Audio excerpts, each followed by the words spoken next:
ডোমকলের বুকে রঙের বিস্ফোরণ, ঐতিহ্য সংস্কৃতি আর উন্মাদনার মেলবন্ধনে সপ্তম হোলি উৎসবে মাতল গোটা শহর। ডোমকল স্পোর্টিং ক্লাবের পরিচালনায় 2026 সালের সপ্তম হোলি উৎসব অনুষ্ঠিত হল ডোমকল জনকল্যাণ মাঠের ঐতিহাসিক আব্দুল বারী মুক্ত মঞ্চে।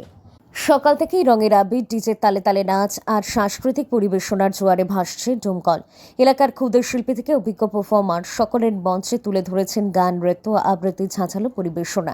একদিকে যেমন ছিল বলিউড ও বাংলা গানের তালে তালে নাচের ঝড়, অন্যদিকে ছিল লোকসঙ্গীত ও আধুনিক গানের জমজমাট আসর। উপস্থিত দর্শকদের উচ্ছ্বাসে কার্যত কাঁপতে থাকে মুক্তমঞ্চ চত্বর।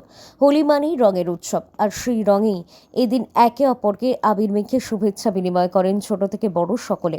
নিরাপত্তা ও শৃঙ্খলার দিকে বিশেষ নজর রাখে আয়োজক কমিটি। শান্তিপূর্ণ উৎসবমুখর পরিবেশে অনুষ্ঠান সম্পন্ন হওয়ায় সন্তোষ প্রকাশ করেন উদ্যোক্তারা। স্থানীয়দের কথায় ডোমকলের বুকে এই হোলি উৎসব এখন এক অন্য মাত্রা পেয়েছে।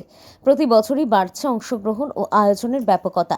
সব মিলিয়ে রং ও সংস্কৃতি সম্প্রীতির বার্তা নিয়ে সপ্তম হোলি উৎসব হয়ে উঠল ডোমকলের অন্যতম বড় সামাজিক মিলন মেলা। রিপাবলিক স্টাইলে বলতেই হয়, ডোমকল আজ প্রমাণ করল উৎসবের রঙেই একতার শক্তি সবচেয়ে বেশি।